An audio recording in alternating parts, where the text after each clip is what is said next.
Halo rekan-rekan muda. Ya, selamat malam, selamat pagi, selamat siang untuk rekan-rekan muda yang sedang menyaksikan acara BKSN di tahun 2023 ini. Kita bertiga, saya Adi, Saya Bintang. Saya Adel. ya kita bertiga pada kesempatan sekarang ini kita akan merenungkan, merefleksikan bersama-sama pertemuan pertama dari BKSN. Pertemuan pertama di dalam BKSN kesempatan hari ini adalah kasih Allah menggerakkan evangelisasi. Itu adalah tema pertama kita. Dan bacaan kitab suci yang ada di dalam panduan itu adalah dari kitab Yunus. Nah, seperti apa kisah dari Yunus yang akan kita renungkan bersama-sama? Kita coba dengarkan bersama-sama bacaan kitab sucinya. Yuk.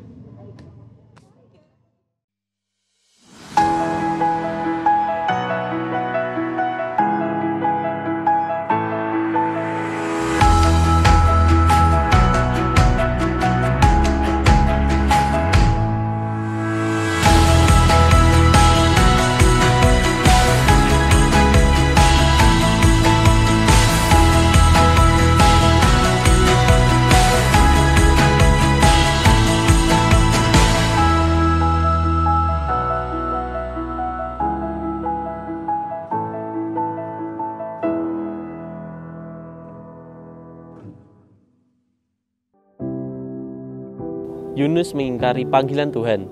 Pembacaan dari kitab Yunus bab 1 ayat 1 sampai 17. Datanglah firman Tuhan kepada Yunus bin Amitai, demikian. Bangunlah, pergilah ke Niniwe, kota yang besar itu.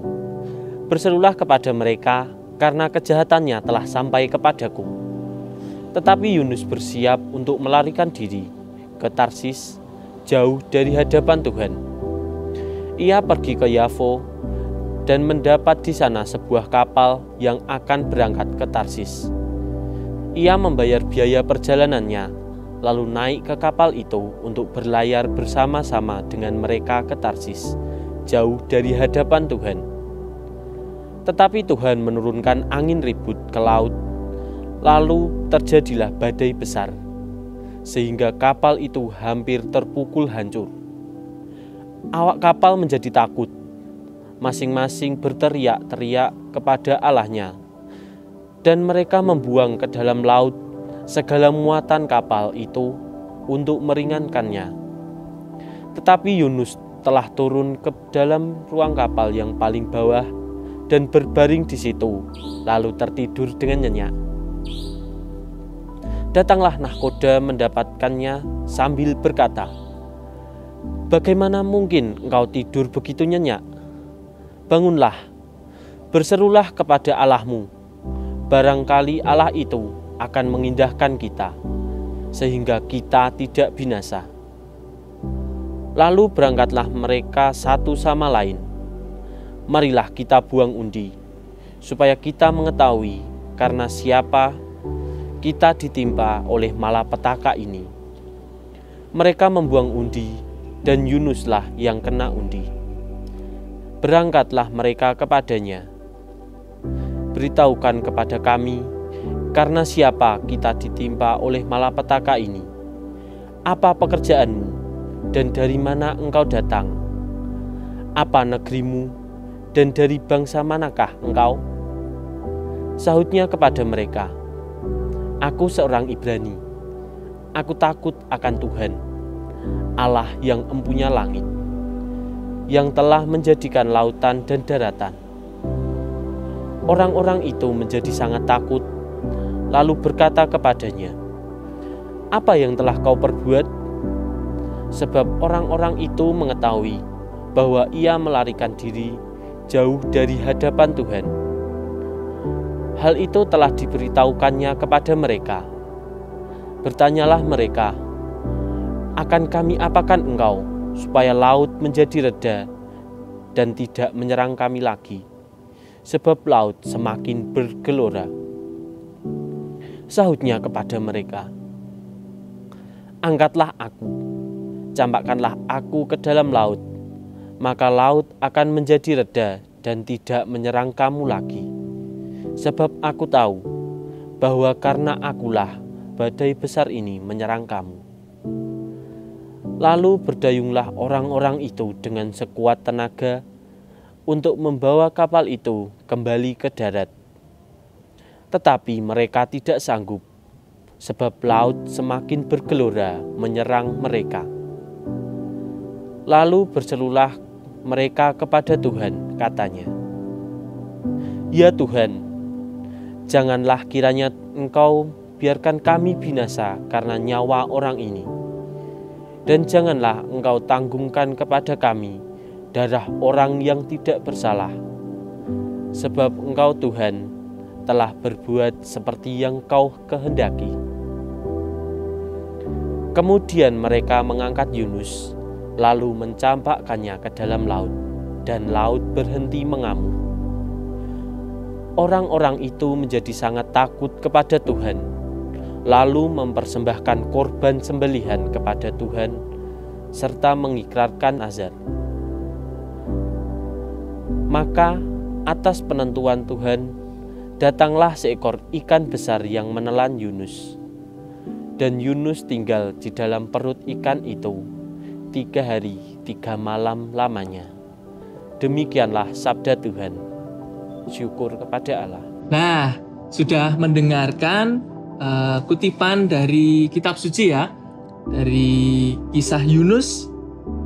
Nah teman-teman, kira-kira Yunus ini nabi bukan sih menurut kalian? Atau apa? Kalau dari kisahnya, Yunus itu nabi ya, karena ia yang diutus Tuhan untuk mewartakan ini pertobatan. Ya, mewartakan Pertobatan, ya.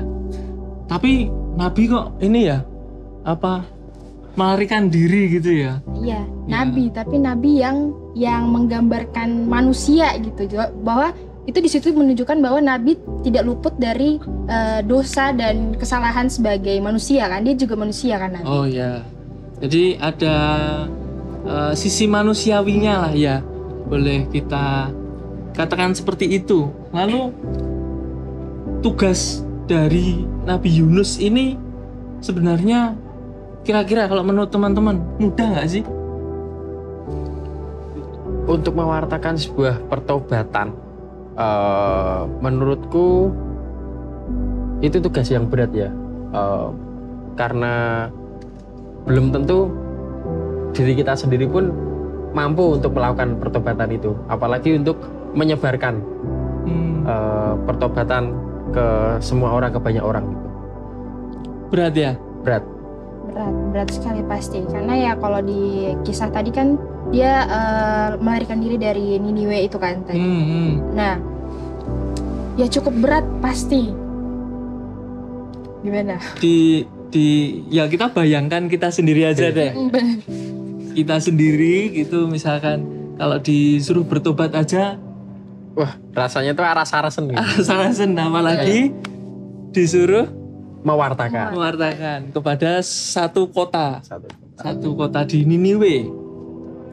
Lalu ada perbedaan sikap antara awak kapal yang kita dengar tadi. Itu kan ada Yunus naik ke kapal ya. Lalu ketika badai itu ada perbedaan. Apa yang dilakukan Yunus? Malah santai-santai di bawah. Malah santai-santai. Tidurnya nyenyak. Terus awaknya, para awak kapal nih, pada panik, buangin barang-barang, mencari masalahnya apa gitu ya. Sampai buat undian ya? Ya, ada para awak membuang undi itu untuk mencari kira-kira ini siapa tuh yang bikin badai ini ya. Ya, lalu kita tahu bersama ada Yunus yang ternyata bersembunyi di balik selimut. Di balik selimut karena tertidur ya. Bisa-bisanya badai kenceng. Dia malah santai-santai nih, enak. Orang ada panik, dia tidur nyenyak nih. Iya. Jadi ada para awak selain membuang undi, tadi ada juga yang berdoa kepada Allahnya, Iya. itu misalkan. Jadi ada banyak tanggapan. Nah, berkaitan dengan hal ini, itu Yunus kan dia menolak panggilan, menolak tugas yang diberikan oleh Allah Ya. untuk mewartakan. Nah, sekarang dari kita ini, itu pernah nggak mengalami atau menolak sesuatu yang diberikan tanggung jawab kepada kalian, menolak sesuatu yang tugas itu ingin dipercayakan kepada kalian? Pernah nggak sih, dari Adel atau siapa dulu nih? Adel dulu deh, coba. Wah, kalau ditanya pernah menolak atau tidak, sering banget ya. Kita kilas balik lagi waktu aku SMA. Jadi dulu tuh aku bukan waktu SMA aja sih, dari SD kayaknya. Dari SD tuh aku selalu takut ketika diberi tugas oleh guru, entah itu sesimpel untuk nulis di papan aja deh. Nulis papan udah ada jawabannya, tinggal nulis doang. Tuh kayak takut gitu, nggak percaya diri. Terus pernah juga ditunjuk untuk jadi ketua kelas, tapi aku selalu nolak. Dari SD selalu nolak karena kayak ngerasa nggak pede aja gitu, nggak berani akan kemampuan diri sendiri. Walaupun orang tuh ngelihat, bahkan guru tuh ngelihat kalau aku bisa gitu kan, melihat kemampuan bisa gitu, tapi selalu menolak karena ngerasa kayak nggak bisa aja untuk mimpin orang sebanyak itu gitu. Terus itu kalau di lingkungan sekolah ya. Tapi kalau di lingkungan gereja, aku sering nolak dulu waktu aku di Jayapura. Jadi dulu tuh sering ada, mereka tuh nyari untuk pemazmur di gereja karena kekurangan kan. Nah, karena mereka sering lihat juga di paduan suara Kombas, kita bilang komunitas basis gitu kan, Kombas. Aku sering ikut, jadi mereka menawarkan ke aku. Tapi aku dari dulu tuh nggak pernah mau, sama sekali nggak pernah mau, karena ya itu takut gitu, karena pede, gitu. Iya nggak pede sama kemampuan sendiri gitu sih. Tuh, jadi ada lebih sering menolaknya ya? Iya benar. Ya. Sering sekali. Betul. Kalau Mas Bintang? Mungkin kalau dari aku pernah menolak menolak utusan Tuhan ya, kalau menurut aku ya. Dari dulu itu sering juga menolak utusan untuk saling memberi. Saling Saling memberi. beri apa tuh? Contoh, ada pengemis atau pengamen, kayak mau ngasih tuh di dalam hati tuh kayak ragu gitu loh. Kasih enggak. Karena kalau aku biasanya sampai sekarang ya, mohon maaf, sampai sekarang pun aku masih milih-milih gitu loh. Masih milih-milih, ini kayaknya nggak perlu deh.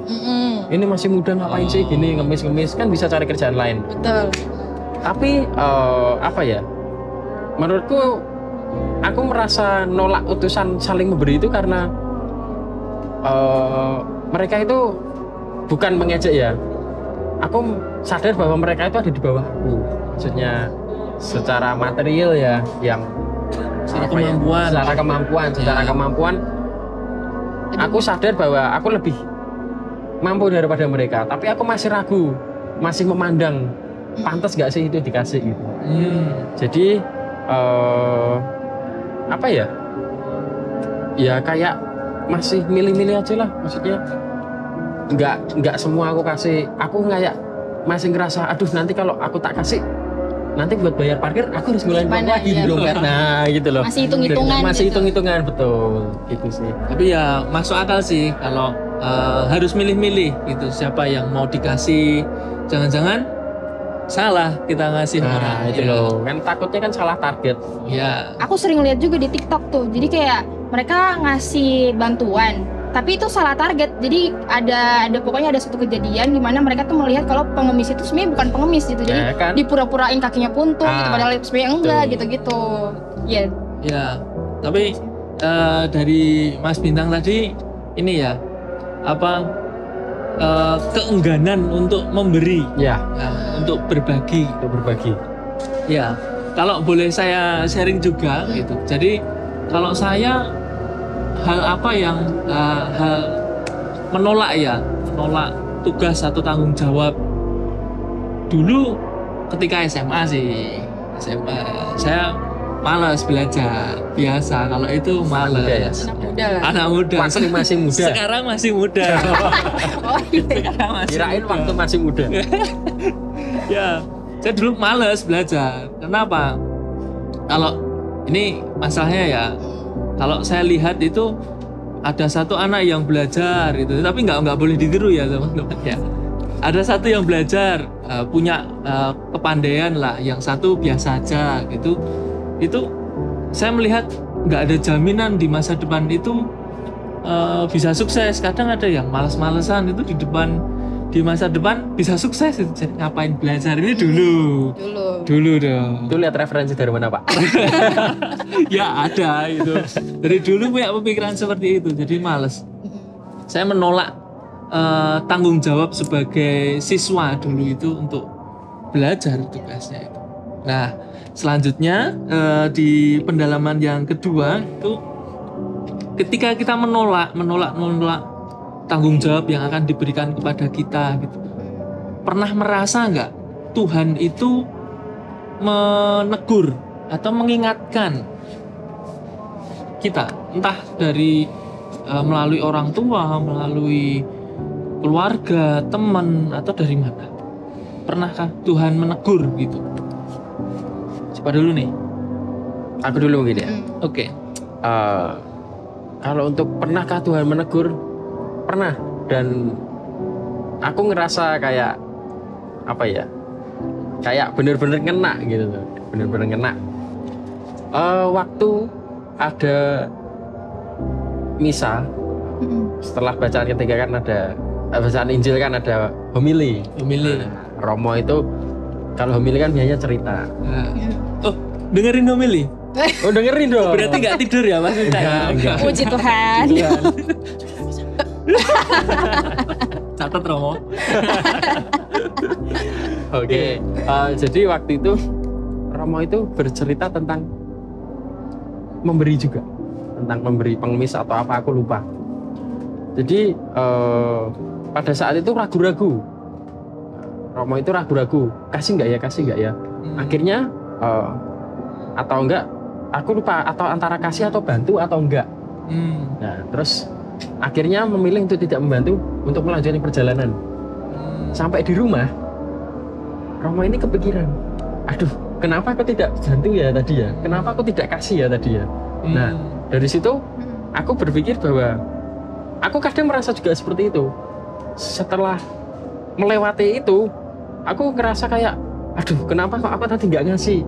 Kenapa kok aku tadi nggak bantu? Kan mungkin mereka butuh gitu loh, sangat butuh, lagi butuh atau gimana? Itu yang ngena di aku waktu homili. Oh, sepertinya saya tahu Romonya, Romo Tony ya. Kayaknya Sepertinya sih. iya dia. Sepertinya iya. Dulu saya juga sekilas langsung keingat khotbahnya. Jadi waktu itu Romo Tony bercerita dalam perjalanan ke mana, terus lewat itu tahu tapi ragu mau ngasih atau enggak, terus tapi beliau lurus. Oh ya, jadi itu ya. Iya, Oke. betul. Jadi saya langsung ingat juga. Oke, terima kasih Mas Bintang. Kalau dari Adel? Sebenarnya nggak langsung berkesinambungan sama yang pertanyaan pertama tadi ya tentang panggilan dan tugas itu. Cuman ada hubungannya, nanti saya ceritakan. Jadi dulu itu aku tuh punya pergumulan yang besar banget dalam hidup. Bener-bener kayak aku ngerasa itu paling besar gitu dari beberapa pergumulan yang aku gumulin. Itu kurang lebih 2 tahunan setengah aku gumulin itu. Dan aku gumulin itu sebenarnya aku udah tahu jawabannya, karena waktu itu sempat di SMA jadi ada perkumpulan kayak gini juga. Ada guru yang membimbing itu. Jadi dia udah sharing-sharing nih, kita saling sharing cerita, udah menemukan akar masalahnya di mana, dan dia udah kasih tahu juga ini solusinya gini gitu kan. Nah, sebenarnya aku udah tahu sebenarnya jawaban itu. Cuman aku tuh kadang tuh masih denial, masih apa ya? Menolak jawaban itu gitu, karena aku ngerasa, jadi gini, aku gumulin itu ada masalah. Waktu itu ada satu masalah di keluarga lah kan. Di keluarga aku ngerasa orang itu melakukan hal yang sangat besar yang akhirnya berdampak ke kehidupanku sampai hari ini. Kalau seandainya aku belum maafin dia ya, waktu itu belum ada pengampunan gitu. Nah, aku ngerasa orang itu sangat berpengaruh terhadap tumbuh kembangku, sehingga aku tuh susah banget untuk mengampuni gitu kan. Nah, itulah aku gumulin itu waktu itu, pengampunan. Terus waktu itu singkat cerita aku sampai di Salatiga ini, waktu itu kan di Jayapura ya, sampai di Salatiga ini. Jadi aku kecilnya di Jayapura. Iya betul. Terus aku masih gumulin tuh hal yang sama yang dari 2 tahunan lalu tuh, aku masih gumulin. Sampai ada satu momen ketika aku kumpul sama teman-teman, sharing-sharing juga, dan akhirnya ada kata-kata teman aku yang akhirnya membuka pikiran aku gitu kan. Ya akhirnya, wah nggak bisa nih, aku nggak bisa hidup tenang kalau kayak gini caranya. Aku harus gimana gitu kan. Aku pokoknya udah semalam suntuk lah untuk mendoakan itu gitu kan. Sampai akhirnya waktu itu aku ingat banget 19 Februari hari Sabtu di gereja ini gitu kan. Ingatannya luar biasa. Aku masuk ke gereja dengan harapan aku bisa menemukan jawaban yang sebenarnya udah dapet gitu. Tapi aku masih denial. Nggak terima karena aku ngerasa denial tuh masih enggak, ini bukan jawaban ini gitu. Gitu. Jadi aku masuk, baru kata pengantar Romo aja, wah udah dek gitu, udah kena banget nih hati gitu, udah tuh bisa pas gitu. Terus waktu pas dibacaan, jadi waktu itu Markus 9 ayat berapa gitu, aku lupa, pokoknya tentang pengampunan juga. Wah tuh langsung mulai netes tuh, baru di Injil. Terus pas masuk di khotbah, wah udah nggak bisa, karu-karuan nangis itu, orang pada ngeliatin ini anak kenapa kerasukan apa gimana gitu. Iya, karena bener-bener nangis gitu-gitu. Nangis banget gitu kan. Terus habis itu akhirnya waduh udah tahu kan jawabannya itu harus mengampuni dan harus mengasihi musuhmu, pokoknya harus dikasih ditampar pipi kiri, harus dikasih pipi kanan gitu kan katanya. Mau dicoba? Enggak dong, jangan dong gitu, intinya di situ.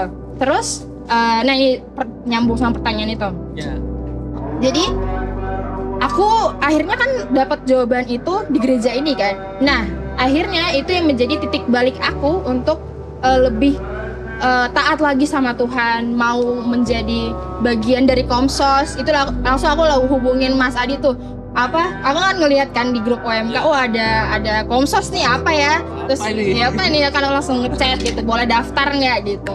Jadi itu jadi salah satu titik balik aku untuk melayani Tuhan lebih sering lagi, dikasih tanggung jawab, jangan ngeluh dulu, tapi harus dicoba dulu walaupun dengan penuh takut, tangis gitu. Aku selalu ini ya, gimana nih Mas cara jalaninnya, tapi aku mau mencoba gitu sih. Titik balik untuk semakin ikut terlibat. Betul. Aktif ya. Jadi aktivis gereja. Di UMK, di Komsos, lalu di kategori-kategori yang lain lah ya. Ya itu cara-cara Tuhan menegur kita. Ya bentuknya mungkin ya kalau teman-teman berdua ini dari homili gitu ya, dari ekaristi lah. Kalau saya itu yang pengalaman saya dulu itu lebih kepada pengalaman sehari-hari sih. Jadi lihat berita itu ada banyak berita yang mengatakan ini banyak mahasiswa salah jurusan. Lalu, tersinggung nih. Lalu selain itu ada berita juga banyak yang bekerja itu tidak sesuai dengan bidangnya. Jadi dulu kuliahnya apa, kerjanya apa gitu kan. Nah, di situ ya agak menggelitik saya pribadi waktu itu, yang punya pemikiran ngapain belajar, toh nanti belajar nggak belajar nanti ya kalau udah kerja belajar lagi gitu kan. Karena beda nih yang dipelajari. Karena beda kan. Nah, dari situ terus saya mikir, apa iya sih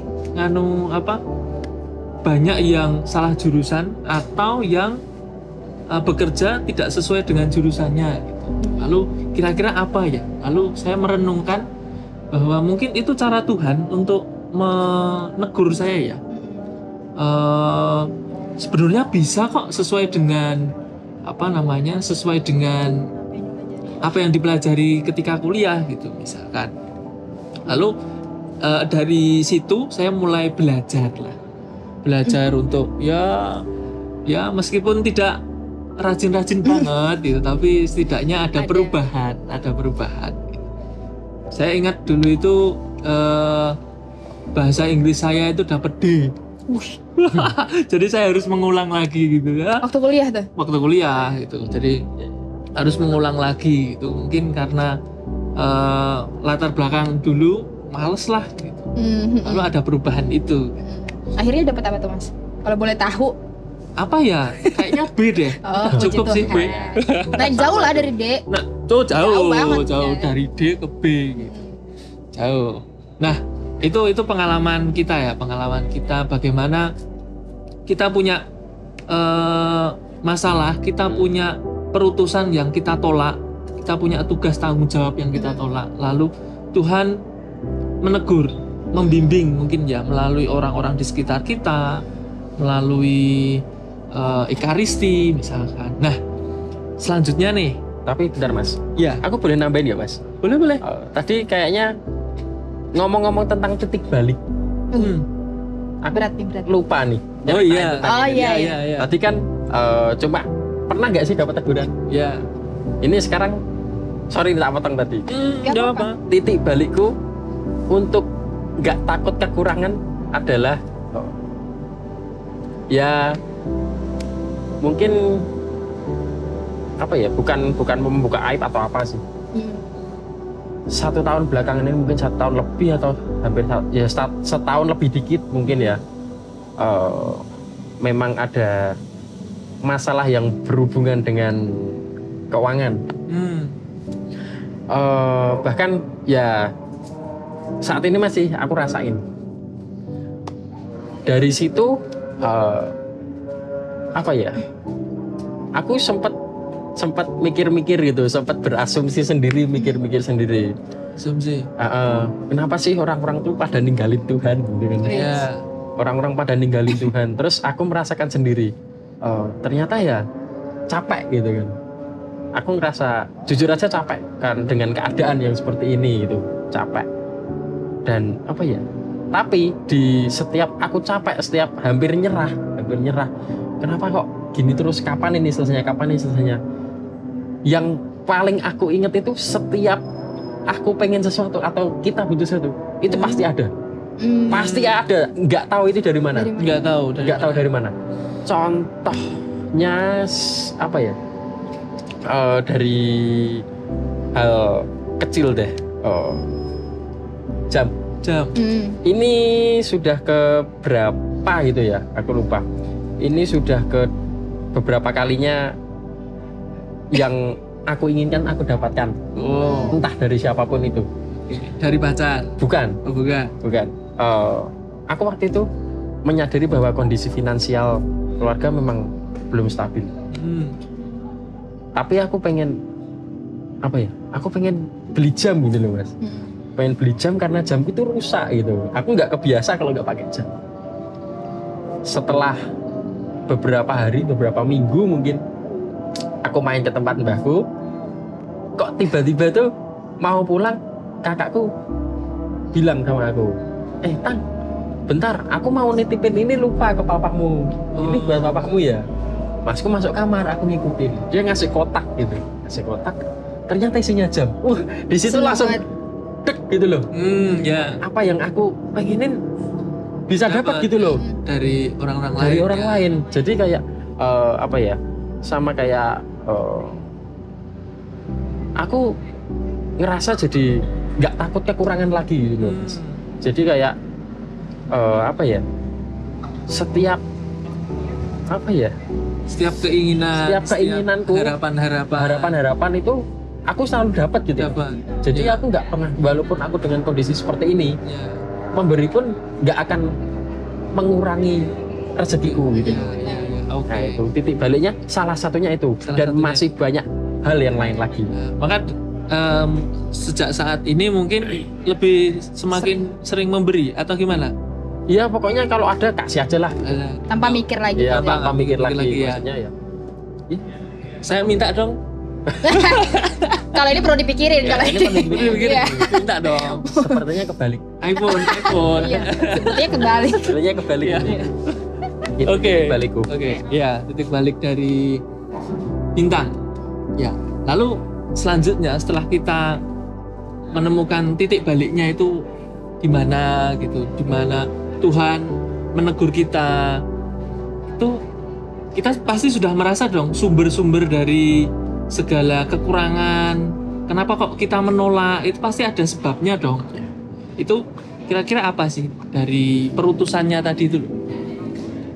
Kalau dari ini kan tadi kalau nggak salah Bintang menyebutkan terkait ini ya, takutnya salah orang gitu ya. Takutnya salah orang dan takut kekurangan, mungkin juga Takut aku kekurangan, orangnya kurang bersyukur.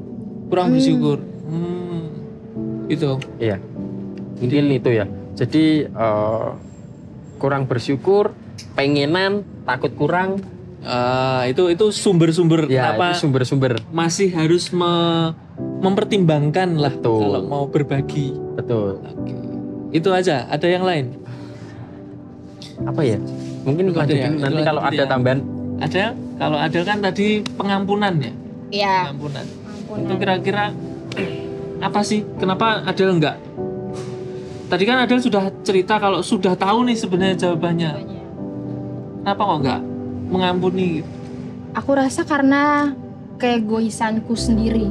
Jadi aku ngerasa apa yang aku apa yang aku rasa itu maksudnya lebih sakit dibanding pengampunan yang harus aku beri gitu, paham gak? Jadi kayak aku ngerasa yang aku rasa tuh lebih besar loh. Besar. Dampaknya yang kamu lakuin ke aku tuh wah jauh banget di kehidupan aku. Bahkan sampai sekarang kalau aku belum mampunin berdampak gitu. Jadi aku ngerasa itu bukan jawaban yang pas, bukan yang aku inginin. Jadi aku minta jawaban, tapi harus jawaban yang sesuai aku inginin gitu. Iya, iya. Egois sih kalau aku gitu. Jadi memaksakan kalau kehendakmu itu Iya. lebih ini dong, lebih penting dong. Benar. Ya.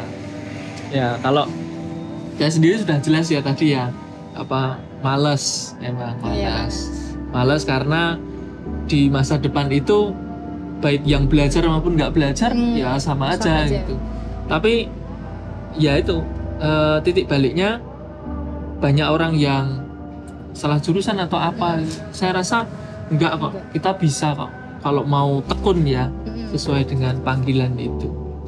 Nah itu boleh menggambarkan Yunus tadi ya, Yunus yang oleh awak kapal itu dibuang.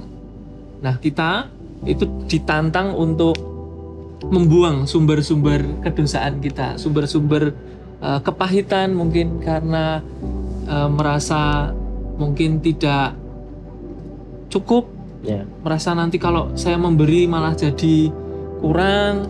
Tapi aku emang ngerasa gitu sih, Mas. Iya, Aku merasa bahwa aku udah diberi hidup selama, berarti kemarin aku habis ulang tahun. Oh gitu. Yang ke-22 ya. Selama 22 tahun diberi nikmat hidup yang luar biasa sama Tuhan. Begitu jatuh sekali kok udah ngeluh terus. Mungkin aku sadar bahwa Tuhan tuh mau ngerubah aku. Jadi kalau kita lihat masalah dari sisi buruknya terus, nggak akan selesai masalahnya. Aku menganggap bahwa semua masalah yang dikasih Tuhan, semua ujian yang dikasih Tuhan itu mau ngubah aku. Yang dulunya aku jadi pengenan karena aku nggak, dalam kasarnya aku nggak punya uang, aku nggak jadi pengenan. Terus yang akunya dulu apa ya, pelit, bukan pelit ya, kayak mikir-mikir mau ngasih orang, perhitungan. Bukan perhitungan juga, Bukan ya? kayak masih mikir takut kekurangan. Tapi iya. di saat aku kekurangan ada aja bantuan yang berikan, yang Tuhan berikan lewat apapun itu caranya. Aku jadi nggak takut untuk ngasih orang. Jadi kayak ya Tuhan intinya mau ngerubah aku. Ada waktu itu aku ikut apa ya, semacam rekoleksi gitu. Proses penajaman itu memang menyakitkan. Wis. Itu Oke. proses penajaman itu memang menyakitkan. Tapi gimana pun caranya, ya itu yang harus kita lewati. Ya, harus dilewati ya. Itu yang harus kita lewati dan pasti nanti hasilnya pasti akan baik. Baik ya. Jadi Adel juga tadi harus melewati masa-masa yang sulitan tadi ya, dengan mengampuni walaupun tajam ya harus dilakukan. Termasuk kita semua, bahwa teman-teman yang di rumah pun juga pasti memiliki permasalahannya sendiri-sendiri. Yang pertama tadi kita mendiskusikan, teman-teman pasti pernah mengalami rasa masa-masa yang sulit. Bagaimana teman-teman menolak suatu perutusan tanggung jawab. Lalu kemudian yang harus dilakukan ya seperti kita tadi ya, coba cari Tuhan itu menegur kita, menasihati kita melalui apa? Entah di lingkungan, melalui lingkungan keluarga, teman-teman gitu mungkin. Bintang tadi melalui orang-orang terdekat keluarganya. Lalu Adel juga di gereja, lalu saya juga dari pengalaman sehari-hari. Itu yang senantiasa harus kita renungkan bersama-sama. Memang tidak mudah. Yunus pun juga mengalami hal itu ya. Ya. Wegah, aku wegah. Mungkin mau bahasa Jawa gitu, wegah aku wegah gitu, lalu pergi. Kabur dia. Kabur. Lalu di tengah-tengah jalan itu ada ombak.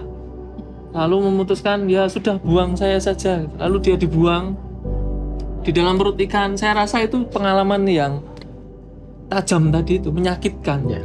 Tapi Yunus harus melakukan itu supaya ada perubahan di dalam dirinya, sama seperti kita dan teman-teman. Nah itu sih kira-kira simpulan yang boleh kita simpulkan dari pertemuan BKSN yang pertama ini.